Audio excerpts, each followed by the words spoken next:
तो स्टार्ट करते हैं ज़ुमोयू और बाई जिंगवान के कन्फ्रंटेशन वाले सीन से। तो इससे पहले कि ज़ुमोयू कुछ बोल पाता, बाई जिंगवान का सब्र फाइनली टूट गया। उसकी वॉइस में पहली बार वो बिटरनेस थी जो सालों से छुपी हुई थी। बाई जिंगवान के वर्ड्स तीर की तरह निकले। वो बोला, मैंने उसे टेम्पररी मार्क किया, सिर्फ उसका पेन कम करने के लिए। लेकिन तुमने क्या किया ज़ुमोयू? तुमने उसे हर्ट किया, फिर खुद ही उसे अपने मार्क मिटाने को मजबूर किया। और अब तुम उसी बच्चे के पिता होने का दावा कर रहे हो जिसे तुमने कभी सच में कभी प्रोटेक्ट भी नहीं किया। ज़ुमोयू के लिप्स कांप रहे थे। उसने बोलने की कोशिश की पर कोई शब्द ही नहीं निकला। और बाई जिंगवान भी रुकने वाला नहीं था। उसका गुस्सा अब सालों का दर्द बन चुका था। वो आगे बोला, जब वो अकेला था, प्रेग्नेंट था, तब कहाँ थे तुम? जब वो रोज खाता और उल्टी करता, जब उसके पैर इतने सूज जाते थे कि वो चल भी नहीं पाता था, जब उसने 1 महीने में 8 वजन किलो कम किया, तब तुम कहाँ थे ज़ुमोयू? वो हॉस्पिटल में घंटों घंटों वेट करता रहा और जब क्यू पैदा हुआ तो नर्सेस ही उसका ख्याल रखती थी। तुम कहाँ थे तब? हाँ? बाई जिंगवान का वॉइस अब क्रैक कर रहा था। उसके काम नेचर के पीछे छुपी हुई सारी नफरत अब फाइनली निकल रही थी। बाई जिंगवान फिर चीखते हुए बोला, और अब तुम आ गए हो बच्चा छीनने और उसे क्लेम करने, और कह रहे हो कि वो तुम्हारा है। उसने तुम्हें अपनी जिंदगी से निकाल दिया है ज़ुमोयू। Shut up! ज़ुमोयू चिल्ला गया। शेम और रेज का मिक्स उसके अंदर ज्वाला बन गया था। उसने अगेन बाई जिंगवान का कॉलर पकड़ लिया और एक जर्क में उसे खींच लिया। बेड के ऊपर शेंदाई ने कमजोर आवाज में चिल्लाया, रुक जाओ, डोंट फाइट। लेकिन दोनों अल्फा अपने रेज के ट्रांस में थे, उसे सुन ही नहीं पाए। ज़ुमोयू ने बाई जिंगवान को हाफ ड्रैग करते हुए घर से बाहर कर दिया और डोर धाड़ से बंद कर दिया। Bai Jingwan banging on the door बाहर से चिल्लाया, ज़ुमोयू तुम क्या कर रहे हो? उसे फिर से हर्ट मत करना। ज़ुमोयू फ्रॉम इनसाइड ट्रेम्बल करता हुआ बोला, वो मेरा है, मैं उसे हर्ट नहीं करूंगा। बाई जिंगवान बाहर से दरवाजा बैंग करता रहा, चिल्लाता रहा, दरवाजा खोलो ज़ुमोयू। ज़ुमोयू अंदर लौट आया। अंदर सिर्फ एक गंभीर खामोशी थी, जैसे तूफान के पहले का सन्नाटा। बेडरूम के अंदर सिर्फ एक फेंट लाइट जल रही थी। शेंदाई बेड पर पड़ा था और ज़ुमोयू उसके सामने खड़ा एक स्टॉर्म के सेंटर में खामोश। ये साइलेंस वो टाइप की थी जो बारिश से पहले हवा में चिपक जाती है, जिसमें हर ब्रेथ एक वार्निंग होती है। लाइट का पेल येलो ग्लो शेंदाई के मॉइस्ट स्किन पर पिघल रहा था। उसकी आंखें थोड़ी सी खुली थीं। उसकी आंखों में कंफ्यूजन और डर था। वॉइस कमजोर थी। उसने पूछा, तुमने प्रोफेसर बाई के साथ क्या किया? ज़ुमोयू ने बस कहा, उसका नाम मत लो। वो बेड के पास गया और बस अपनी टाई लूजन की, शर्ट के बटन्स खोल दिए और आंखों में गिल्ट, थकान। पर बाई जिंगवान के वर्ड्स अभी भी उसके दिमाग में इको कर रहे थे। हर लाइन एक डैगर थी जो अंदर घुसकर उसका गिल्ट और जेलसी एक साथ ब्लीड करवा रही थी। इनहेबिटर और टेम्पररी मार्कर का डबल इफेक्ट के बाद शेंदाई का फीवर थोड़ा कम हो गया था। बस शर्त ये थी कि उसे अब कोई एक्स्ट्रा इमोशनल या कोई सेंसरी ट्रिगर ना मिले। लेकिन ज़ुमोयू तो खुद एक चलती फिरती डिस्ट्रैक्शन थी। इतनी स्ट्रॉन्ग फेरामोन प्रेजेंस में शेंदाई अपने रिएक्शन को कंट्रोल कैसे करता? उसे महसूस हुआ कि ज़ुमोयू क्या करने वाला है और वो डर के मारे पीछे हट गया। हल्की सी आवाज निकली, नो ज़ुमोयू, नो। पर रूम में टेंशन गहरा होता जा रहा था। ज़ुमोयू सीधा झुका। उसने सॉफ्टली शेंदाई का चिन पकड़ा और एक कंफर्टिंग रीअश्योरिंग किस दिया। उस मोमेंट में वो चाहता था कि उनकी सारी मिसअंडरस्टैंडिंग और डिस्टेंस एक पल में खत्म हो जाए। पर शेंदाई ने कमजोर आवाज में कहा, नो ज़ुमोयू। ज़ुमोयू ने हल्की सी आवाज में कहा, श्श, डरो मत अदाई, मैं यही हूँ, मैं तुम्हारे साथ हूँ। उसके टोन में पॉजिटिवनेस नहीं, एक ब्रोकन सी सिंसियरिटी थी, जैसे कोई इंसान जो खुद भी टूट चुका हो और बस एक और चांस चाहता हो। लेकिन जेलसी और पेन भी उसके अंदर उलझे हुए थे। बाई जिंगवान के वर्ड्स अब भी दिमाग में गूंज रहे थे और हर एक लाइन उसके दिल में छुरी की तरह लग रही थी। उसका दिल भर गया था रिग्रेट और डेस्परेशन से। उसके लिए शेंदाई सिर्फ एक कनेक्शन नहीं था, एक गिल्ट भी था और एक जख्म भी, और एक ऐसी आदत जिसे छोड़ना अब मुश्किल लग रहा था। उसने अपने आप को संभालते हुए सोचा, अब मैं इसे दोबारा नहीं खोना चाहता। वो शेंदाई के पास आया और उसके पास सीधा ले डाउन कर गया। उसकी आंखें हैवी और एक्सप्रेशन सॉफ्ट। उसने बस हाथ बढ़ाकर शेंदाई को अपनी तरफ खींच लिया, एज इफ प्रोटेक्ट करना चाहता हो, पर उसके हर गेस्चर में एक गिल्टी क्रेविंग छुपी थी। शेंदाई ट्रेम्बल कर रहा था। अपनी ट्रेम्बल होती आवाज में वो बोला, ज़ुमोयू please don't go away, don't touch me. शेंदाई जितना ज्यादा रेजिस्ट कर रहा था, ज़ुमोयू उतना ही इमोशनल हो रहा था। उसने हल्की आवाज में कहा, तुम चाहते हो मैं चला जाऊं? फिर ये तुम्हारा दिल इतना रेस्टलेस क्यों है? तुम भूल नहीं पाए मुझे अदाई? शेंदाई ने कमजोर सी आवाज में कहा, नहीं डोंट। उसकी रीजनिंग और बॉडी दोनों एक दूसरे से लड़ रहे थे। एक साइड गिल्ट, दूसरी साइड ज़ुमोयू के वो अटैचमेंट जो अब तक वो खत्म नहीं कर पाया था। वो जानता था अगर अब भी ज़ुमोयू का सेंट यूं ही एक्टिव रहा तो उसका अनस्टेबल स्टेट फिर से वर्सन कर जाएगा। उसके लिए सबसे बड़ी चैलेंज थी अपनी मर्जी और स्टेबिलिटी दोनों बचाए रखना। शेंदाई ने पूरी स्ट्रेंथ जोड़कर कहा, अगर तुम फिर से ये ट्राई करोगे ना तो मैं सब कुछ खत्म कर दूंगा, मैं इस रिश्ते को ही मिटा दूंगा। They made the connection. You know what? ज़ुमोयू फाइनली ब्रोक। सारी गिल्ट, सारी जेलसी एक साथ ब्लास्ट हो गई उसके अंदर। रूम में हवा रुकी सी लग रही थी। उनके इमोशन और सेंट एक दूसरे से टकरा रहे थे। शेंदाई हाफ कॉन्शियस स्टेट में था। जब ज़ुमोयू उसके पास आया तो नेक के पुराने स्कार्स दिख गए, वही जगह जहां उनका पुराना पास लिखा गया था। पल भर में सब कुछ फिर से रिपीट होने लगा। बट ज़ुमोयू शेंदाई से अपने बॉन्ड को परमानेंट करना चाहता था, जिसका एक ही सॉल्यूशन था, मार्क। वो स्कार नजर आते ही उसका रिजॉल्व और स्ट्रांग हो गया। पर तभी शेंदाई जाग गया और डर से चीख कर बोला, डोंट लेट मी गो। ज़ुमोयू धीरे से आगे झुका। उसके चेहरे पर एक अजीब सी सीरियसनेस थी, जैसे कोई वादा कर रहा हो। अदाई डरो मत, मुझे तुम पर अपनी पहचान छोड़ने दो। वो बोला सॉफ्टली, मैं तुम्हें अपना प्रॉमिस देता हूँ, तुम मेरी जिंदगी के सबसे इम्पोर्टेंट इंसान हो। शेंदाई ने हॉरर में चिल्लाते हुए कहा, नहीं डोंट। आंखों में आंसू और डर दोनों, और साथ एक जिद्दी इरादा भी। अगर तुमने दोबारा मुझे फोर्स किया ना, मैं सब कुछ खत्म कर दूंगा। मैं ये ग्लैंड ही रिमूव करवा दूंगा। ज़ुमोयू ने एकदम थंडर की तरह रिएक्ट किया, जैसे उसके दिमाग ने एक सेकंड के लिए बात सुनने से ही मना कर दिया हो।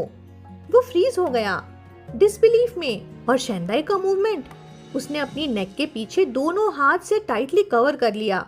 उस गेस्चर ने सब क्लियर कर दिया। उसने सही सुना था, शेंदाई उसका मार्क नहीं चाहता। और उसने इतना भी कह दिया था कि अगर उसने दोबारा ट्राई किया तो वो अपना ग्लैंड ही हटा देगा। ज़ुमोयू का माइंड ब्लैंक था। टॉप अल्फा का मार्क, जो एक सिंबल होता है ट्रस्ट और लाइफ लॉन्ग बॉन्ड का, एक प्रॉमिस होता है कि तुम मेरी दुनिया हो। वो मार्क देना मतलब अल्फा की फ्रीडम, अपना कंट्रोल और अपनी फ्यूचर लीगेसी किसी और के हाथ में दे देना। और ज़ुमोयू जानता था ये डिसीजन उसने पूरे होश में लिया था। उसने सब कुछ सोच कर ये चूज किया था। पर शेंदाई ने उसे रिजेक्ट कर दिया, जैसे कोई प्राइसलेस चीज को जमीन पे गिरा दिया गया हो। एक सेकंड में ही ज़ुमोयू का बॉडी सॉफ्ट पड़ गया। वो बेड के पास गिर गया, आंखों से ब्लैंक स्टेयर लेके शेंदाई को देखते हुए, जो अपनी नेक प्रोटेक्ट करते हुए कॉर्नर में सिमटा हुआ बैठा था। टॉप अल्फा का मार्क, जिसके लिए सब compete करते हैं, वो आज इतनी बेइज्जती से रिजेक्ट हो गया था। अब जाके ज़ुमोयू को समझ आया, शेंदाई के वो वर्ड्स सिर्फ गुस्से में नहीं कहे गए थे कि मैं तुमसे कुछ नहीं चाहता, मुझे तुम नहीं चाहिए। उसने हमेशा सोचा था कि शेंदाई सिर्फ हर्ट है, थोड़ा नाराज है कि अगर वो केयर दिखाए, क्यू को इम्पोर्टेंस दे, तो सब ठीक हो जाएगा। After all, once upon a time शेंदाई हैड लव्ड हिम डीपली और वो उसे दुनिया भर का कंफर्ट दे सकता था। पर रियलिटी अलग थी। शेंदाई सच में उसे नहीं चाहता था। उसने किसी और से टेम्पररी मार्क लिया, बट जुमोयू के मार्क से मना कर दिया। उसके लिए ये एक इमोशनल कोलैप्स था, क्योंकि अब उसके पास कोई स्ट्रेंथ ही नहीं बची थी, ना गुस्सा, ना जस्टिफिकेशन, सिर्फ दर्द। उसने सोचा, ये सब कैसे हुआ, कैसे मैं और शेंदाई इस हालत तक कैसे पहुंच गए? मुझसे क्या गलती हो गई? वर्ड्स उसके गले तक आए, पर कुछ बोल ही नहीं पाया। उसने अपने अंदर के फेरामोन स्टॉर्म को फोर्सफुली सप्रेस किया, जैसे खुद को एक इनविजिबल केज में उसने बंद कर दिया हो, क्योंकि अगर एक छोटी सी लीक भी होती तो सब कुछ और बिगड़ जाता। जुमोयू धीरे से बेड से उठा, साइलेंट एक्सप्रेशन के साथ अपने कपड़े ठीक किए और फोन उठाया, ड्राइवर को टेक्स्ट भेजा, कार गेट के पास रेडी रखो, और अंकल हैंग को मैसेज किया कि आंटी लैन को ले आओ, शेंदाई और क्यू का ध्यान रखना। फिर उसने फोन साइड रखा और क्वाइटली शेंदाई के लिए कपड़े अरेंज किए। शेंदाई बिल्कुल एग्जॉस्टेड था, सिर्फ थोड़ा ट्रेम्बल किया जब जुमोयू ने उसे टच किया, फिर बिल्कुल स्टिल हो गया। जुमोयू ने बेडशीट से उसे व्रैप किया, आर्म्स में उठाया और बिना कुछ बोले रूम से बाहर चला गया। नीचे तक वो बिना किसी से मिले पहुंचा। बाई जिंगवान ऑलरेडी चला गया था। उसने शेंदाई को सॉफ्टली कार में रखा और ड्राइवर से बोला, इन्हें प्राइवेट हॉस्पिटल ले जाओ। ड्राइवर ने हेसिटेंट टोन में पूछा, सर आप कहाँ जा रहे हैं? जुमोयू ने सिर्फ एक लाइन बोली, उसका ख्याल रखना। फिर डोर क्लोज किया और एक टैक्सी लेकर चला गया। वो एक प्राइवेट क्लब गया जो सिर्फ अल्फाज के लिए था, और मोस्टली टॉप रैंक अल्फाज ही जाते थे वहाँ के मैनेजर ने उसे देखा, पर एक मोमेंट के लिए वो जुमोयू को पहचान ही नहीं पाया, क्योंकि आज जुमोयू का चेहरा बिल्कुल ब्लैंक, ब्रोकन सा लग रहा था। वो बोला, मिस्टर जू आप आ गए, अगर आप फोन कर देते तो मैं। उसकी बात कट करते हुए जुमोयू ने बस रफ टोन में बोला, बस मुझे अंदर ले चलो। मैनेजर समझ गया कि आज जुमोयू एच पे था, और उसने बिना कुछ और पूछे उसे एक डार्क कॉरिडोर से ले जाके एक हैवी मेटल डोर के पास रोक दिया। डोर खुला, अंदर पिच डार्क रूम था। जुमोयू बिना हेसिटेट किए अंदर चला गया। जैसे ही डोर बंद हुआ, 1 सेकंड तक साइलेंस थी, और फिर एक बीस्ट की तरह जुमोयू का दर्द, गुस्सा और गिल्ट सब एक स्क्रीम में निकल गया। रूम के अंदर टाइम का सेंस जैसे खत्म हो गया था। डार्कनेस अब सिर्फ अंधेरा नहीं थी, वो सब कुछ निकल रही थी, इंक्लूडिंग टाइम इटसेल्फ। तभी वो हैवी मेटल डोर धीरे से खुला। एक टॉल सा फिगर डोरवे पे खड़ा था, और ऑलरेडी डिम लाइट का ज्यादा हिस्सा उसके पीछे ही छुप गया था। तभी एक स्लाइटली मॉकिंग वॉइस सुनाई दी, लाइट ऑन करो। सडनली रूम एकदम ब्राइट हो गया। जुमोयू ने अपनी आंखें बंद कर ली। लाइट से आंखों में चुभन सी हो रही थी। फिर धीरे धीरे उसने आंखें खोली, अडैप्टिंग टू द ब्राइटनेस। जिस जगह वो था उसे रूम कहना भी मुश्किल था। वो एक स्क्वायर मेटल बॉक्स जैसा था, बस एक लाइट स्ट्रिप लगी थी और एक पैनिक बटन, और कुछ नहीं। वॉल्स डार्क ब्लू कलर की थी, और हर जगह बाउल शेप के डेंट्स पड़े थे, जैसे किसी ने अपने पूरे फोर्स से पंच किया हो। देखने में ही शौक लग रहा था। क्या स्ट्रेंथ थी उस फोर्स में, इमेजिन करना भी मुश्किल था। तभी वो आदमी जो अब अंदर आ गया था, जुमोयू को देखा और टीएस के करके बोला, लगता है मेंबरशिप फी कम कर दी गई थी। ये डीकम्प्रेशन चैम्बर तो कल ही डिलीवर हुआ है। नया अलॉय यूज हुआ है, फ्लेक्सिबल और सुपर हार्ड, पर भाई महंगा बड़ा है। जुमोयू ने धीरे से अपना फेस उसकी तरफ घुमाकर उस आदमी को देखा। वो आदमी सिंपल ब्लैक टी शर्ट और जीन्स में था, पर उसका प्रेजेंस बहुत हैवी था। Broad shoulders, well build body और एक वाइल्ड एनर्जी के साथ, जैसे एक लेपर्ड रेडी हो to strike. Short cropped hair, wheat colour की स्किन और हॉक जैसी आईज, जिसमें एक डेंजर का स्पार्क था। ये कोई आम इंसान नहीं था, ये था यू फेंगचेंग, मिलिट्री फैमिली से, किंग ऑफ स्पेशल फोर्सेस और साथ में एक टॉप अल्फा भी।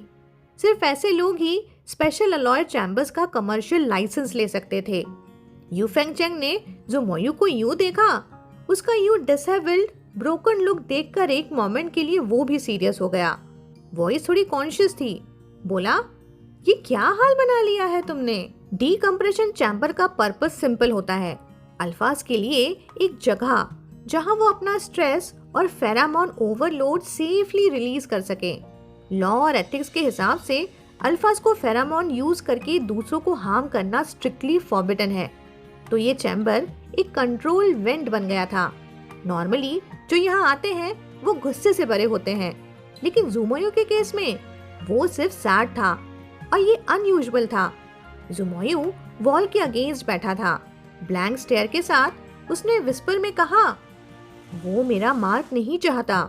यू फेंग चेंग ने हेड टिल्ट करते हुए कहा, व्हाट? क्या कहा तुमने? शायद उसने सही सुना था पर बिलीव नहीं कर पा रहा था। ज़ुमोयू ने थोड़ा ज्यादा क्लियरली रिपीट किया। उसने कहा, अगर मैंने दोबारा ट्राई किया तो वो अपना ग्लैंड ही हटा देगा। शंदाई के वर्ड्स जैसे उसके माइंड में इको हो रहे थे, बार बार बिना रुके। उसके लिप्स ट्रेंबल कर रहे थे और आंखों से टीयर्स स्लिप कर गए। उसने अपने हाथ से फेस कवर कर लिया, पर टीयर्स फिर भी फिंगर्स के बीच से निकल आए। एक सेकंड के लिए वो खुद भी शॉक था। मैं रो रहा हूँ। उसे याद ही नहीं था कि आखिरी बार वो कब रोया था। दिल में लिटरली पेन हो रहा था और वो टीयर्स जैसे एक पोएटिक पनिशमेंट लग रहे थे। यू फेंग चेंग चुप रहा। वो भी एक एस लेवल अल्फा था और किसी भी अल्फा के लिए एक मार्क देना ऑलमोस्ट अपनी लाइफ, प्राइड और हार्ट देने जैसा होता है। वो जानता था जिस बंदे ने ज़ुमोयू को इस हद तक ले जा दिया था वो कोई ऑर्डिनरी इंसान नहीं हो सकता, और रिजेक्शन वो भी इतना हार्श। वो समझ सकता था कि वो कितना क्रश कर देता है। यू फेंग चेंग ने साय किया और खुद से बोला, मुझे आज यहाँ आना ही नहीं चाहिए था। वो इमोशंस हैंडल करने में कभी अच्छा नहीं था। उसने फिर भी ज़ुमोयू से पूछा, ये सब हुआ क्यों? उसने मना क्यों किया? ज़ुमोयू ने एक लंबा सा पॉज लिया। वॉइस ऑलमोस्ट ब्रोकन थी। बोला, मैंने उससे उसके सेंसिटिव टाइम पे मार्क किया था और फिर मैं ही था जिसने उसे वॉश अप करवा दिया। उसने अपने ही वर्ड्स पे टीथ क्लेंच किए। रिग्रेट और गिल्ट दोनों के साथ उसने सोचा, मैं इतना स्टूपिड कैसे हो गया था? अपने ही ओमेगा के साथ, अपने ही बच्चे के साथ ऐसा कैसा कर दिया मैंने? अगर मैं पहले समझ जाता कि मैं उसके लिए सच में क्या फील करता हूँ। वो रुक गया, फिर धीरे से बोला, लेकिन इस दुनिया में अगर जैसे वर्ड्स तो एग्जिस्ट ही नहीं करते ना, अब मुझे हर गलती का हिसाब देना पड़ेगा। यू फेंग चेंग ने ब्रो फ्रॉन करते हुए बोला, मैंने सुना था जाओ फैमिली एंगेजमेंट तोड़ रही है क्योंकि कोई आउटसाइडर ने तुम्हारे लिए एक छोटा अल्फा डिलीवर किया था। क्या वो वही है? ज़ुमोयू ने कुछ नहीं बोला, बस साइलेंस। पर वो साइलेंस ही आंसर था। यू फेंग चेंग ने वॉल के अगेंस्ट लीन किया और सॉफ्टली बोला, चलो अभी लाउंज में चलते हैं, कुछ खा लो, एनर्जी लो, फिर देखते हैं ये सब कैसे हैंडल करना है। सीन शिफ्ट होता है हॉस्पिटल में। जब शेंदाई ने आंखें खोली वो ऑलरेडी नेक्स्ट मॉर्निंग थी। उसका फीवर फाइनली उतर गया था। हाँ, बॉडी अभी भी वीक थी पर वो अब पूरी तरह से होश में था। उसने आंख बंद की तो कल का सब याद आया। वो पूरी रात का चाहोस, वो डिस्पेयर, वो एम्बैरेसमेंट और ज़ुमोयू के फेरामोन्स, उसका प्रेशर, उसके इमोशंस, सब कुछ जैसे धुंध में लिपटा हुआ था। उसकी बॉडी पर अब भी व्हाइट एल्म फेरामोन का हल्का सा सेंट था, रिफाइंड बट क्लियरली नोटिसेबल। उसे समझ नहीं आ रहा था कि बाई जिंगवान वहां क्यों था और ज़ुमोयू भी वहां कैसे पहुंचा। सब कुछ जैसे एक आउट ऑफ कंट्रोल कार जैसा था। वो और ज़ुमोयू उसी कार के अंदर बंद थे, सीधा क्लिफ की तरफ जा रहे थे और कोई ब्रेक नहीं था जो उस डिस्ट्रक्शन को रोक सके। शेंदाई ने अपने हाथ अपनी नेक के पीछे रखे। वहां अभी भी सिर्फ थोड़ा सा एक स्कैब था। वो जानता था जुमोयू ने उसे मार्क नहीं किया, फिर भी उसके अंदर वो डर अभी भी बाकी था। दुनिया के लिए टॉप अल्फा का मार्क एक लग्जरी टिकट होता है, एक ग्लैमरस इनविटेशन, पर उसके लिए वो एक जहरीला एप्पल था, एक ऐसी चीज जिसकी वजह से उसका पूरा लाइफ डीरेल हो गया और अब वो कभी उस गलती को रिपीट नहीं करना चाहता था। जब उसने कहा था कि वो अपना ग्लैंड रिमूव करेगा, वो मजाक नहीं था। अगर उसके पास ग्लैंड्स ही नहीं होंगे, अगर वो ओमेगा ही ना रहे, तो शायद उसका दर्द कम हो जाए। फिर उसे दोबारा कोई फेरामोन कंट्रोल नहीं करेगा, ना जुमोयू ना कोई और। चाहे उसकी हेल्थ पे इफेक्ट पड़े, पर कम से कम वो अपनी फ्रीडम खुद चूज करेगा। उसने अंदर ही अंदर सोचा, जब क्यू 3 साल का हो जाएगा ना, मैं उसे अपने फेरामोन्स पे डिपेंड करना कम कर दूंगा। और फिर एकदम याद आया, क्यू। उसने तुरंत अपने आसपास देखा, लेकिन फोन नजर ही नहीं आया। तो उसने बेल प्रेस की। थोड़ी देर में नर्स अंदर आई और उनके पीछे आंट लैन। अदाई, तुम उठ गए? आंटी लैन मुस्कुराई, पर वो स्माइल थोड़ी फोर्स वाली थी। उनके फेस पे टेंशन क्लियरली विजिबल थी। वो एक ऐसी वुमन थी जो अपने इमोशंस को छुपा नहीं पाती थी। शेंदाई ने कुछ नहीं पूछा।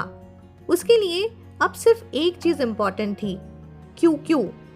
उसने सीधा पूछा, आंट लैन, क्यू कहाँ है? उसका थ्रोट ड्राई था, वॉइस थोड़ी क्रैक हो रही थी। आंट लैन ने उसे पानी का ग्लास दिया, फिर बोली, चिंता मत करो, क्यू घर पे है, नानी देख रही है उसे। फोन? शेंदाई ने तुरंत पूछा। आंट लैन ने ना में सर हिलाया, बोली, पता नहीं, जब तुम यहाँ आए थे फोन तुम्हारे पास नहीं था। शेंदाई ने सोचा, वो शायद चेंगजीमाई के घर ही रह गया होगा। और फिर गिल्ट ने उसका दिल दबा दिया। उसने सोचा, मैं उन सब के लिए सिर्फ प्रॉब्लम बन गया हूँ, कैसे सामना करूँगा उन सब का?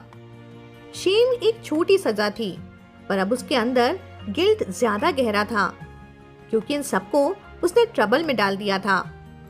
आंट लैन ने बोला, चाहो तो मैं ड्राइवर वू को कॉल कर दूं? शेंदाई ने हेड शेक किया, बोला, नहीं, बस मॉनिटर ऑन कर दीजिए, मुझे क्यू को देखना है। आंट लैन ने अपने फोन पे मॉनिटरिंग ऐप ऑन किया और जैसे ही शेंदाई ने देखा कि क्यू पीसफुली सो रहा है, उसके चेस्ट से एक हैवी ब्रेथ निकली, जैसे उसे काफी रिलीफ मिला हो। वो हॉस्पिटल बेड से धीरे से उठा। आंट लैन ने जेंटली पूछा, अदाई, क्या बाथरूम जाना है? शेंदाई ने सीधे कहा, नहीं, मैं घर जा रहा हूँ। आंटी लैन ने तुरंत मना कर दिया, बोली, तुम अभी रिकवर नहीं हुए हो, डॉक्टर ने कहा है कुछ दिन और रेस्ट लेना। पर शेंदाई का टोन फ्लैट, बोला, नहीं, जरूरत नहीं है। आंटी लैन थोड़ा हेसिटेंट हुई, बोली, अदाई, डॉक्टर की बात मान लो प्लीज। शेंदाई थोड़ा रुक गया, फिर धीरे से बेड पे वापस लेट गया। उसे मालूम था, ये डॉक्टर का डिसीजन नहीं है, ये सब जुमोयू के इंस्ट्रक्शंस हैं। हॉस्पिटल स्टाफ भी उसके ही लोग होंगे ना, तो आंट लैन को एम्बैरेस करने का तो कोई मतलब ही नहीं था। उसने सॉफ्टली पूछा, कितने दिन लगेंगे? और आंट लैन ने थोड़ा हेसिटेट करके बोला, लगभग 4-5 दिन। शेंदाई ने थोड़ा बिटर स्माइल दिया और स्लो टोन में कहा, तब तक ना, जब तक मेरा टेम्पररी मार्क पूरी तरह से चला नहीं जाता। सही कहा ना? जवाब में आंट लैन ने सिर्फ एक साय ली। जवाब देने की जरूरत ही नहीं थी। ऑफ कोर्स, हाँ, कैसे अलाउ करेगा ना जुमोयू कि मैं किसी और अल्फा के फेरामोन के साथ यूं बाहर जाऊं? टॉप अल्फा के लिए ये तो उनके ईगो पे बात थी ना। शेंदाई ने बस कामली कहा, समझ गया, पर मुझे क्यू को लेना है। आंट लैन ने कहा, मैं यंग मास्टर से बात कर लूंगी। आंट लैन, एक बार अपना फोन दीजिए ना, मुझे कुछ कॉल्स करनी है। शेंदाई ने पहला कॉल किया शेनकिन यानी अपने डैड को, अपनी दादी की हेल्थ के बारे में पूछने। शेनकिन ने बताया कि दादी की हेल्थ और मूड दोनों थोड़े बेटर हैं, पर अभी डिस्चार्ज नहीं हुई। फिर बात धीरे धीरे न्यूट्रिशन और मेडिसिन्स पर चली गई और हमेशा की तरह बात पैसे पर आकर रुक गई। शेंदाई ने बस जरा थके हुए से टोन में कहा, फोन थोड़ा प्रॉब्लम कर रहा है अभी मेरा, मैं शाम तक ट्रांसफर कर दूंगा, दादी का ख्याल रखना। दूसरा कॉल उसने किया चेंग जिमाई को। फोन उठते ही जिमाई की वॉइस थोड़ी इरिटेटेड सी थी, जैसे किसी अननोन नंबर से कॉल आने पर यूजुअल रिएक्शन होता है। पर जैसे ही उसने शेंदाई की वॉइस पहचानी, उसने हैरान होकर कहा, अदाई तुम ठीक हो? कहाँ हो अभी? आई एम फाइन, हॉस्पिटल में हूँ, शेंदाई ने सॉफ्ट टोन में कहा। तुम्हें इतनी परेशानी दी, सॉरी। वो मैं, जिमाई ने तुरंत बोला, अरे कोई बात नहीं, मुझे भी एक्सपेक्ट नहीं था कि प्रेसिडेंट जू। वो थोड़ा ऑकवर्ड फील करने लगी। वैसे मिस्टर जू के बैटलर आए थे, बहुत सोफिस्टिकेटेड आदमी हैं और उन्होंने मुझे एक बड़ा अमाउंट दिया कंपनसेशन के नाम पे। मैं तो सोच रही थी कि ये हशमनी तो नहीं। शेंदाई ने अपना फोरहेड रब किया। वो थोड़ा थका और फ्रस्ट्रेटेड लग रहा था। उसने पूछा, मेरा फोन क्या तुम्हारे घर पे है? चेंग जिमाई ने बोला, हाँ था, फिर बटलर ले गया। फिर वो थोड़ा कॉन्शियस टोन में उसने पूछा, अदाई क्या तुम मिस्टर जू से शादी करने वाले हो? शेंदाई बिल्कुल स्टन सा बोला, क्या? चेंग जिमाई ने बताया, अभी न्यूज आई है, मिस्टर जू और जाओ जियाओचू की एंगेजमेंट कैंसिल हो गई। रूमर्स चल रहे हैं कि अब वो तुमसे शादी करने वाले हैं। शेंदाई की वॉइस एकदम ठंडी पड़ गई। बोला, नहीं, हम कभी नहीं कर सकते। चेंग जिमाई ने हेल्पलेसली साय किया। बोली, अदाई। फिर वो चुप हो गई, जैसे कुछ कहना चाहती थी पर खुद को उसने रोक लिया हो। फिर बोली, तुम्हारी बॉडी अभी वीक है अदाई, रेस्ट करो। ओके ओके, शेंदाई ने बस कामली कहा। एक काम करो, मुझे ब्रदर बाई का नंबर भेज दो। चेंग जिमाई ने मैसेज भेज दिया, पर स्क्रीन पर नंबर देखकर भी शेंदाई में कॉल करने की हिम्मत नहीं हुई। उसने फोन वापस आंट लैन को दे दिया। फिर बोला, आंट लैन, मेरा फोन शायद अंकल हैंग के पास है, क्या वो मुझे लाके दे सकते हैं? ऑफ कोर्स, आंट लैन ने कहा और मैसेज भेजने लगी। तभी वार्ड के डोर पर नॉक हुआ और अंदर आई मैडम जू। आंट लैन ने तुरंत रिस्पेक्ट से कहा, मैम। मैडम जू ने हल्का सा नॉड किया और एक साइलेंट गेस्चर से आंट लैन और नर्स को रूम से बाहर जाने का सिग्नल दिया। आंट लैन और नर्स जैसे ही बाहर गए, मिसेस जू बेड के पास चेयर खींचकर बैठ गईं। उनकी आंखों में एक सॉफ्ट सैडनेस थी। अदाई, अब थोड़ा बेटर फील कर रहे हो क्या?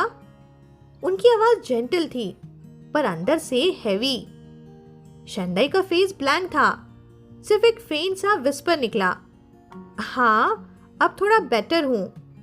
मिसेस जू ने कामली कहा, मैं तुम्हें डिस्चार्ज करवा देती हूँ। याद है वो घर जहाँ मैं क्यू से मिली थी? तुम दोनों फिलहाल वहाँ शिफ्ट हो जाओ। एक छोटी सी पॉज के बाद उन्होंने ऐड किया, मोयू ने भी एग्री कर लिया है। शेंदाई ने उनकी तरफ देखा, ब्लैंक और थोड़ा डिसबिलीफ के साथ, जिसे समझ नहीं पा रहा हो कि ये सच है या एक और प्लान। मिसेस जू ने अपने बैग से एक फोन निकाला और बोली, हैंग ने दिया है, ये तुम्हारा है ना? शेंदाई ने धीरे से फोन लिया और हेसिटेंट टोन में बोला, क्या सच में? मिसेस जू ने हल्का सा स्माइल किया, बोली, बिल्कुल, 2 नैनीज भी रखूंगी तुम्हारे साथ, क्यू का ध्यान रखने के लिए। फिर उनका एक्सप्रेशन धीरे से सैड हो गया। बोली, मोयू अभी तुम्हें पर्सनली नहीं मिल सकता। मैंने हैंग से कहा है कि तुम्हारी डेली चीजें पैक करके वहां शिफ्ट कर दें। शेंदाई लंबे साइलेंस में रहा, फिर सॉफ्टली बोला, वो क्या चाहता है? उसके अंदर एक क्लियर विजिलेंस थी। जुमोयो के किसी भी एक्शन पे अब ट्रस्ट करना उसके लिए मुश्किल था। मिसेस जू आई तो थी, लेकिन अगर मोयू खुद एग्री ना करे तो उसके लिए मूव करना इम्पॉसिबल था। मिसेस जू ने कुछ सेकंड सोचा, फिर सॉफ्टली बोली, वो अभी बहुत कंफ्यूज्ड है, उसे थोड़ा वक्त दो। उनके माइंड में अभी भी वो बातें गूंज रही थी, वो कन्वर्सेशन जो अभी कुछ देर पहले ही उन्होंने अपने बेटे से की थी। उन्होंने शेंदाई को ये नहीं बताया था कि ज़ुमोयू भी इसी हॉस्पिटल में एडमिटेड था, और वो भी बस नेक्स्ट वार्ड में। पिछली रात डीकम्प्रेशन कैबिन के बाद ज़ुमोयू का कंडीशन एक्सट्रीमली क्रिटिकल था। यू फेंग चैंग ने देखा कि उसका फेरोमोन बैलेंस अनस्टेबल हो गया है, तो बिना डिले किए उसने उसे हॉस्पिटल भेज दिया। अल्फाज के पास फेरोमोन्स पे कंट्रोल होता है, लेकिन ये पावर एक प्राइस के साथ आती है, और ज़ुमोयू ने जो प्रेशर रिलीज किया था वो 12 सेंटीमीटर थिक अलॉय को चीज जैसा तोड़ गया था। सोचना मुश्किल था कि उसके अंदर कितना इंटेंस स्ट्रॉम था। ये ज़ुमोयू की लाइफ का सबसे वर्स्ट कोलैप्स था। जब मिसेस जू हॉस्पिटल पहुंची तब तक उसे वेन्स में 3 बॉटल फ्लूइड चढ़ चुकी थी। वहां हॉस्पिटल गाउन पहने, हेयर मेस्ड अप, फेस पेल और ग्रीन स्टबल निकलता हुआ, उस हालत में अपने ही बेटे को देखकर मिसेस जू एक पल के लिए पहचान ही नहीं पाई। ये क्या कर लिया तुमने अपने साथ मोयू? उनकी आवाज दर्द और गुस्से के बीच की थी। हैंग कह रहा था कि शेंदाई भी यही है। ज़ुमोयू ने आंखें छुपा ली। उसके पास फेस नहीं था कन्फेस करने का। वो जानता था कि माँ सब जानती है, फिर भी वही बोला, बस धीरे से वॉल के अगेंस्ट लीन करके बोला, नेक्स्ट डोर। और फिर एक बिटर स्माइल के साथ उसने सोचा, यही शायद हम दोनों के बीच सबसे छोटी डिस्टेंस है। मैं उससे मिल भी नहीं सकता। मुझे डर है उसकी बॉडी पे अब भी बाई जिंगवान के फेरोमोन्स की स्मेल होगी। मिसेस जू ने कंट्रोल लूज करते हुए कहा, तुम इतने बड़े हो गए हो, फिर भी अपने आप को इस हालत में ला दिया। ज़ुमोयू कुछ देर तक चुप रहा, फिर ऑलमोस्ट विस्पर में बोला, उसने मुझे माफ करने से मना कर दिया मॉम। मिसेस जू का पेशेंस ब्रेक हो गया। बोली, तुमने उसे जबरदस्ती वॉश ऑफ करवाया था ना, और अब एक्सपेक्ट कर रहे हो कि वो तुम्हें दोबारा एक्सेप्ट करे। उनकी वॉइस ट्रेम्बल कर गई। उन्होंने सोचा भी नहीं था कि बिना एनेस्थीसिया के वो ऑपरेशन कितना पेनफुल होता है। ऑफ कोर्स वो रिफ्यूज करेगा मोयू। ज़ुमोयू का वॉइस टूट गया। बोला, मैं उससे शादी करना चाहता हूँ, मार्क करना चाहता हूँ और उसे सब कुछ देना चाहता हूँ, पर वो। उसके लिप्स ट्रेम्बल कर गए। उसे कुछ नहीं चाहिए मॉम। मिसेस जू ने थोड़ा साइलेंस लिया, फिर सॉफ्टली पूछा, मोयू, क्या तुम उससे सच में प्यार करते हो? वो थोड़ा सेल्फ मॉकिंग स्माइल के साथ बोला, नहीं करता होता तो ये सब करता क्या? मिसेस जू ने जेंटली बट फर्मली कहा, लेकिन तुम जो दिखाते हो वो सिर्फ कंट्रोल है, प्यार नहीं। ज़ुमोयू ने थोड़ा ब्रोकन वॉइस में कहा, मैं उसके लिए सब कुछ कर रहा हूँ, एंगेजमेंट कैंसिल कर दी, उसे और क्यूक्यू को अपने घर ला रहा हूँ, मार्क देने को भी रेडी हूँ, फिर भी वो मना कर देता है। वो क्या चाहता है? कुछ भी नहीं चाहता मॉम, मेरे पास अब देने को कुछ भी नहीं बचा। मिसेस जू ने उसके हाथ को अपने दोनों हाथों में लिया। उनकी आंखों में अब भी आंसू भर गए। बोली, मोयू, ये सब मेरी ही गलती है। मैंने तुम्हें और तुम्हारी सिस्टर को इस एनवायरनमेंट में छोड़ दिया जहां तुम दोनों को सिर्फ सुपियोरिटी और कंट्रोल सिखाया गया। मैं तुम्हें ये सिखाने में फेल हो गई कि प्यार का मतलब पजेशन नहीं होता। उनकी वॉइस क्रैक हो गई। बोली, जब तुम पैदा हुए थे ना, मैं खुद डिप्रेशन से गुजरी थी।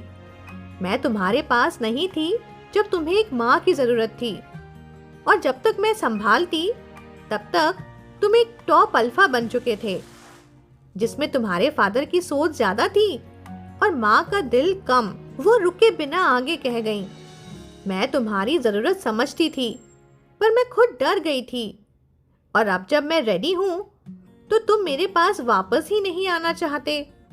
मैंने सोचा मैं एक टॉप अल्फा को नर्चर नहीं कर सकती, पर भूल गई थी कि तुम मेरे बेटे हो, एक इंसान हो। उन्होंने उसका हाथ और टाइटली पकड़ा। बोली, मोयू, तुम्हारा सबसे प्रीशियस चीज तुम्हारा मार्क नहीं है, तुम्हारा दिल है। ज़ुमोयू ने अपनी माँ की तरफ देखा। आंखों में एक ब्लैंक सा एम्प्टीनेस था। वो कुछ समझ नहीं पा रहा था, क्योंकि उसके लिए एक एस क्लास अल्फा होने का मतलब हमेशा था पावर, कंट्रोल और हायरार्की के टॉप पे रहना। वो एक ऐसे सिस्टम में पैदा हुआ था जहाँ पावर ही सब कुछ था, जहाँ अल्फा के लिए फीलिंग्स एक वीक चीज मानी जाती थी। वो दुनिया जहाँ इमोशंस को डिस्ट्रैक्शन समझा जाता है और अथॉरिटी को सबसे बड़ा सच। उनके लिए पावर ही सबसे बड़ा लॉ था और हर जनरेशन का काम था बस उस वॉल को और मजबूत बनाना। वो लोग इमोशंस पे नहीं, लिनिएज और डोमिनेंस पे जीते थे। इसलिए जब मिसेस जू ने कहा कि तुम्हारी सबसे प्रीशियस चीज तुम्हारा मार्क नहीं, तुम्हारा दिल है, तो ज़ुमोयू के लिए वो बात समझना बहुत मुश्किल था। पर धीरे धीरे उसे फील हुआ, जो पावर वो यूज कर रहा था वो शेंदाई पर काम ही नहीं कर रही थी। शेंदाई ने क्यूक्यू को उसके पास वापस ला दिया था, पर अपने दिल के गेट्स उसके लिए बंद कर लिए। हर वर्ड, हर ग्लांस एक वॉल बन गया था। ज़ुमोयू को लगता था कि वो कंट्रोल में है, पर असल में उसके पास कुछ भी नहीं था। वो सोचता था कि वो विनर है, जैसे हमेशा हुआ करता था। एक अल्फा के लिए ओमेगा से हारना इम्पॉसिबल था, पर शेंदाई की ठंडी नजर और उसका वो साइलेंट रिफ्यूजल उसके लिए पहली डिफीट बन गया। वो रियलाइजेशन दर्द से भरा था। एक स्टनिंग सा एपिफिलियम फ्लावर था जो कभी एक रात के लिए खिला था, पर अब वो फिर से उसके लिए नहीं खिलने वाला। उसने सब कुछ ट्राई कर लिया, पर जब कुछ काम नहीं आया तो फाइनली वो अपनी डिग्निटी छोड़ के एडमिट कर रहा था कि मैं हार गया, मैं उसे कंट्रोल नहीं कर सकता। शेंदाई उसकी जिंदगी का पहला सिचुएशन था कि वो तोड़ नहीं पाया, जीत नहीं पाया। मिसेस जू ने उसके चेहरे पे वो मिक्स्ड इमोशंस पढ़े। वो जानती थी उसका बेटा पावर समझता है, पर प्यार नहीं, और अब उसका ये समझना जरूरी था। उनके दिल में एक थॉट आया, शायद शेंदाई का आना एक पनिशमेंट नहीं, एक रिडेम्पशन था, एक मौका ज़ुमोयू के लिए और शायद उनके लिए भी अपने पुरानी गलतियों को ठीक करने का। ज़ुमोयू ने एक लंबी साइलेंस के बाद एक हॉर्स वॉइस में कहा, मैं उसे ऑलरेडी कह चुका हूँ कि मैं उसे पसंद करता हूँ। मिसेस जू ने सॉफ्टली कहा, पर बेटा, जो तुमने किया वो पसंद करना जैसा नहीं था। उनकी वॉइस काम थी। वो आगे बोली, अब अगर कुछ करना है तो पहले उसे रिस्पेक्ट करने से शुरू करो।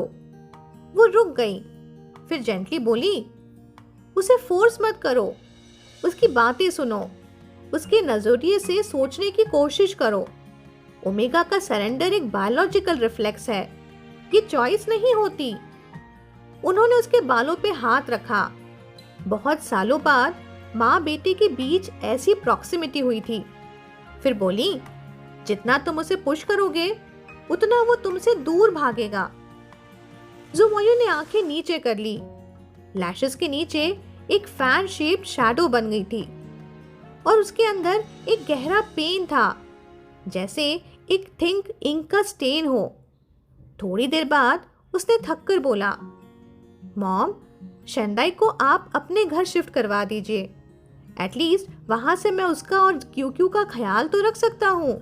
मिसेस जू ने देखा कि वो अभी भी उसे अपने कंट्रोल जोन से निकलने नहीं दे रहा। उसके लिए लेटिंग गो अभी भी एक इंटरनल बैटल था, लेकिन वो भी समझ गई थी अभी के लिए यही एक पॉसिबल कॉम्प्रोमाइज था। उन्होंने क्वाइटली नोट किया और ज़ुमोयू ने धीरे से कहा, ठीक है, आप अरेंज कर दीजिए। मिसेस जू ने उसके शोल्डर पर हाथ रखते हुए कहा, तुम्हारे फादर अभी गुस्से में हैं, उनसे कुछ मत कहना, तुम बस रिकवर करो। ओके, ज़ुमोयू ने हल्की सी स्माइल के साथ कहा। तभी वार्ड के डोर पर एक सडन नॉक हुआ। कम इन, मिसेस जू ने कहा। उन्हें लगा कोई नर्स है ड्रेसिंग चेंज करने। पर दरवाजा खुला और अंदर आए 3 डॉक्टर्स, वाइस प्रेसिडेंट और 2 डिपार्टमेंट के हेड्स। वो सब हाई सैलरी प्रोफेशनल्स थे जो जू फैमिली ने पब्लिक हॉस्पिटल से हायर किए थे। जू मोयू ने थोड़ा फ्रॉन किया, बोला, अब ये लोग यहाँ क्यों आए हैं? उसके पास एनर्जी भी नहीं थी और पेशेंस भी नहीं। डेप्यूटी डीन के हाथ में एक डॉक्यूमेंट था, फेस पे एक्साइटमेंट क्लियरली विजिबल थी। बोला, कॉन्ग्रेचुलेशंस मैडम, कॉन्ग्रेचुलेशंस मिस्टर जू। मिसेस जू और जू मोयू ने एक दूसरे को कंफ्यूज लुक दिया। डेप्यूटी डीन ने फाइल थोड़ा ऊपर उठाई, बोला, सर, जो ग्लैंडुलर फ्लूइड आपने टेस्ट के लिए भेजा था कुछ दिनों पहले ना, उसका रिजल्ट आ गया है। उसकी वॉइस में थ्रिल था। बोला, चाइल्ड एस लेवल कंफर्म हुआ है, एस लेवल अल्फा सर। जू मोयू ने सीधा डॉक्यूमेंट की तरफ देखा, आंखों में डिसबिलीफ और शॉक दोनों एक साथ। S class alpha? क्यों क्यों? मिसेस जू एक पल के लिए बिल्कुल स्टन रह गई। क्या? कौन? फिर जैसे ही रियलाइजेशन आया, वो तुरंत बोली, आईज वाइडनिंग। क्या? क्यों क्यों? जू मोयू का हार्ट वाइल्ड तरह से धड़कने लगा। उसने कुछ सेकंड्स तक कुछ नहीं बोला, जैसे दिमाग समझ ही नहीं पा रहा हो। ये न्यूज उसके इमेजिनेशन से भी बाहर थी। उसने कभी एक्सपेक्ट ही नहीं किया था कि शेंडाई एक एस रैंक अल्फा चाइल्ड को जन्म देगा। मिसेस जू खड़ी हो गई, वाइस प्रेसिडेंट के हाथ से मेडिकल फाइल ली और जल्दी से पेजेस खोले। बोली, प्रेसिडेंट वैंग, कोई गलती तो नहीं हुई ना? वाइस प्रेसिडेंट ने कॉन्फिडेंट टोन में कहा, मैम, हमने 3 बार टेस्ट किया है, रिजल्ट कंफर्म है, S class alpha. S rank alpha का जन्म किसी भी फैमिली के लिए एक ह्यूज इवेंट होता है, और अगर वो एक इन्फ्लुएंशियल बिजनेस फैमिली हो तो उसकी वैल्यू और बढ़ जाती है। डेप्यूटी डीन के फेस पर प्योर एक्साइटमेंट थी, क्योंकि वो समझ गया था ये न्यूज उसके कैरियर के लिए भी एक जैकपॉट है। पर जू मोयू थोड़ा कंफ्यूज्ड और लॉस सा लगा। उसने पूछा, लेकिन उसका फेरामोन लेवल तो सिर्फ बी क्लास था। वाइस प्रेसिडेंट ने कामली एक्सप्लेन किया, सर, ओमेगा का फेरामोन फर्टिलिटी से लिंक्ड होता है और मिस्टर शेन के केस में फर्टिलिटी ज्यादा स्ट्रॉन्ग नहीं है, लेकिन जीन एक्सप्रेशन एवरेज से बहुत सुपीरियर है। और जब एक टॉप अल्फा के जीन के साथ वो कंबाइन होता है तो ऑफस्प्रिंग का लेवल नेचुरली राइज करता है। फिर वो स्माइल करते हुए बोला, हाफ जीन्स आपके हैं सर, रिजल्ट ऑब्वियसली आउटस्टैंडिंग होगा। कॉन्ग्रेचुलेशंस मिस्टर जू, और congratulations to madam as well. Zhu Moyu कुछ सेकंड तक चुप रहा, फिर एकदम से आईवी नीडल खींच ली उसने अपने हाथ से। नर्स तुरंत पैनिक में बोली, सर, ये क्या कर रहे हैं आप? ड्रिप अभी खत्म नहीं हुआ। जू मोयू ने उठते हुए कहा, मैं शेंडाई को ये बताने जा रहा हूँ। उसके फेस पर एक इंटेंस ग्लो था, एक प्राइड, एक थ्रिल, जिसे कह रहा हो, worthy of being my omega, worthy of being my son. Mrs जू ने उसका एक्सप्रेशन देखा। एक ही मोमेंट में खुशी और चिंता दोनों उनके फेस पे थी। उन्हें भी खुशी थी, लेकिन अंदर से एक अनईजी फीलिंग भी। बोली, अभी ये न्यूज पब्लिक होने का वक्त नहीं है। जैसे ही जू मोयू ने खड़े होने की कोशिश की, एक सडन डिजीनेस ने उसे हिला दिया। वो मोमेंटरीली अपना बैलेंस लूज करके वापस बेड पे गिर गया। नर्स ने तुरंत उसे सपोर्ट दिया। बोली, मिस्टर जू, प्लीज सिट डाउन, आपका बीपी अनस्टेबल है।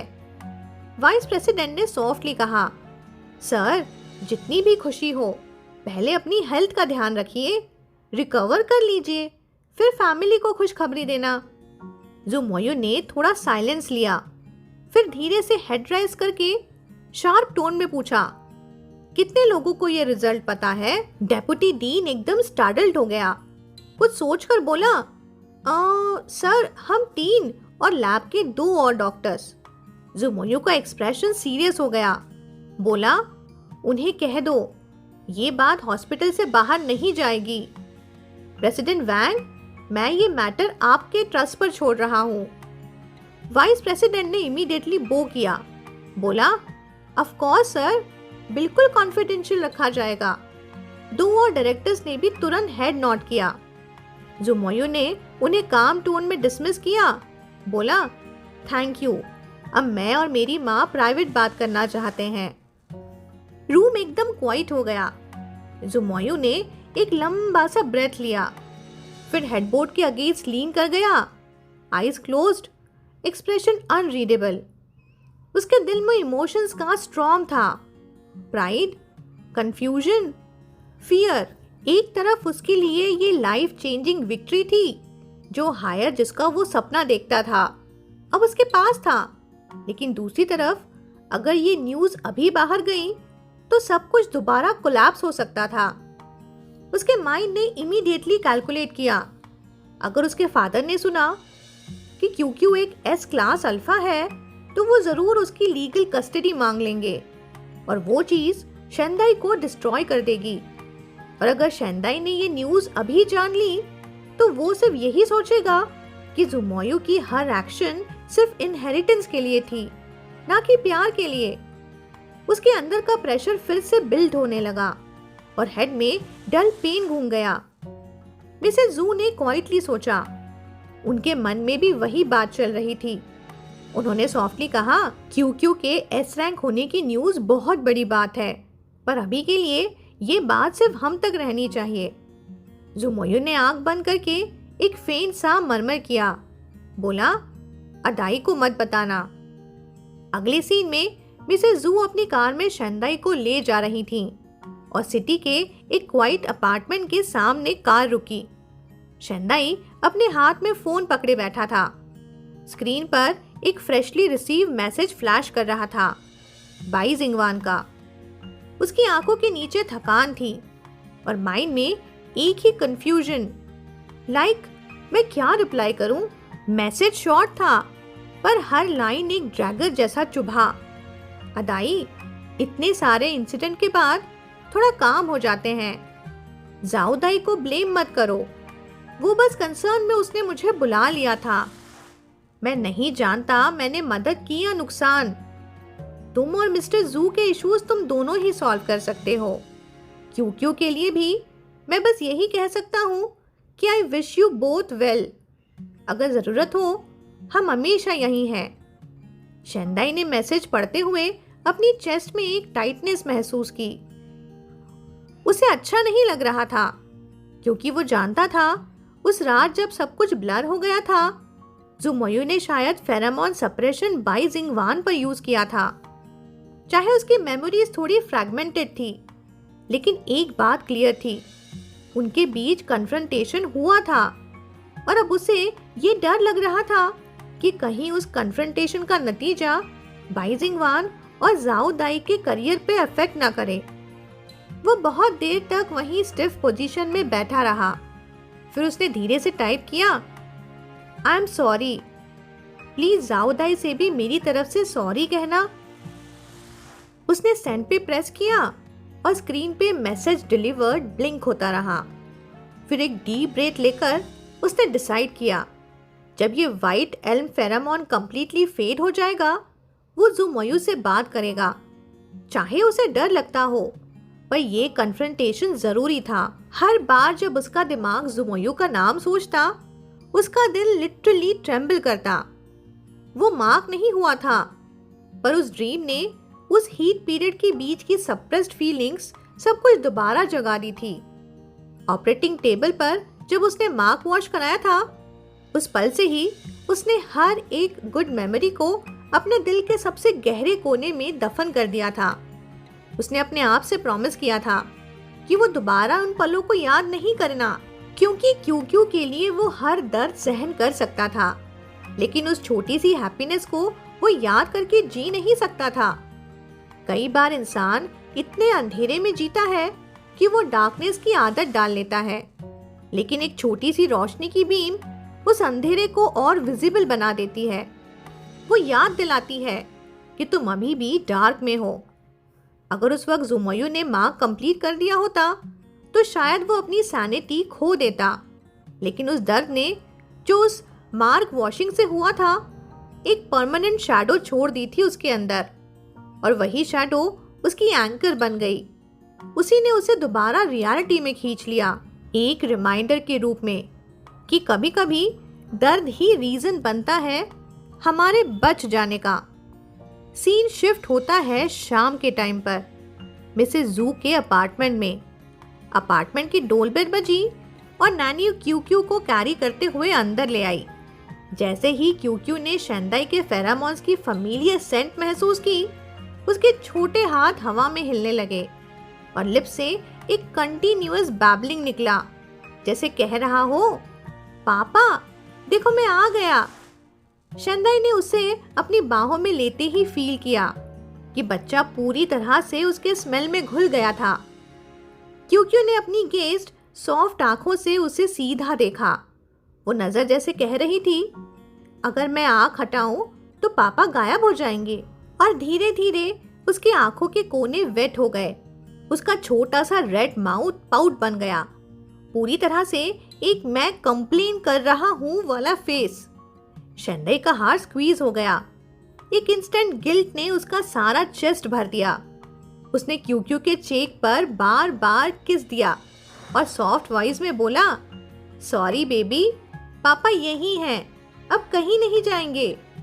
मिसेस जू साइड से आई और जेंटली क्यू के चीक पर हाथ रखा, बोली, क्यू मेरा प्यारा बेबी, कितना क्यूट है। उनकी आंखों में इमोशंस का एक मिक्स था, अफेक्शन, गिल्ट और कुछ पुरानी यादें। क्यू को देखकर उन्हें अपना छोटा मुयू याद आया, और अब जब उन्हें पता था कि क्यू भी एक एस क्लास अल्फा है, तो वो रिजेम्बलेंस और स्ट्रॉन्ग लगने लगी। Same expression, same energy. वो छोटा सा काफ जैसा बच्चा जो अब बस खाता, सोता और अपने मूड के हिसाब से दुनिया चलाता। शेंदाई ने क्यू को अपने से चिपकाया। उसकी बॉडी से आती मिल्क और ओटमील की फ्रैग्रेंस उसने महसूस की। वो वार्मथ जैसे उसके अंदर की सारी थकान मिटा दी। उसने धीरे से सांस ली और फील किया कि उसके अंदर फिर से थोड़ी स्ट्रेंथ आ गई। मिसेस जू ने सॉफ्टली कहा, अदाई, तुम यहाँ रह जाओ फिलहाल। ये जगह तुम्हारे ऑफिस के पास है और तुम लंच ब्रेक में भी आके क्यू से मिल सकते हो। उसे दिन में तुम्हारी कमी नहीं होगी। ठीक है, शेंदाई ने क्वाइटली जवाब दिया। अरेंजमेंट दोनों के लिए परफेक्ट था, उसके और क्यू के लिए। कम से कम अब वो जू फैमिली के इन्फ्लुएंस में तो था, पर जू मयू के साथ एक छत के नीचे नहीं। बस उसका नाम सुनते ही शेंदाई एक सेकंड के लिए हेसिटेट हुआ। मिसेस जू ने उस हेसिटेशन को नोटिस कर लिया। उन्होंने सॉफ्टली कहा, फिक्र मत करो, उसके पास यहाँ का पासवर्ड नहीं है। फिर क्यू के छोटे सॉफ्ट बालों को फिंगर से फ्लफ करते हुए वो लाइटली बोली, मैं उसे कंप्लीटली रोक तो नहीं सकती अगर वो आना चाहे, पर तुम्हें डोर खोलने की जरूरत नहीं है। शेंदाई ने कुछ नहीं कहा, बस एक साइलेंट नॉट दिया। वो जानता था अगर टॉप अल्फा कुछ चाहे तो दुनिया का कोई लॉक उसे रोक नहीं सकता। सीन शिफ्ट होता है मंडे मॉर्निंग पर। शेंदाई ने अपने नेक के बैक पे डबल फेरामोन पैच चिपकाया और ऊपर से एक मेडिकेटेड प्लास्टर लगा दिया। व्हाइट एल्म फेरामोन अब पूरी तरह से फेड हो गया था, सिर्फ दवा की स्मेल ही बची थी। जब वो इंस्टीट्यूट पहुंचा तो एटमॉस्फेयर पहले से ज्यादा डिफरेंट लगा। कलीग्स के वर्ड्स और स्माइल में एक न्यू टोन थी, एक इनविजिबल फ्लैटरी। सबको पता चल गया था कि जू मोयू और जाओ जियाओचू की एंगेजमेंट कैंसिल हो गई है। पब्लिकली ये कोई ड्रामेटिक स्कैंडल नहीं थी, लेकिन जिंगहाओ ग्रुप के अंदर ये एक साइलेंट गॉसिप स्टॉर्म जरूर बन गया था। र्यूमर्स चल रहे थे कि शेंदाई ने जू मोयू के लिए एक चाइल्ड दिया, एक अल्फा सन, और अब एंगेजमेंट तोड़ने के बाद जू मोयू उसे ओपन सपोर्ट कर रहा है।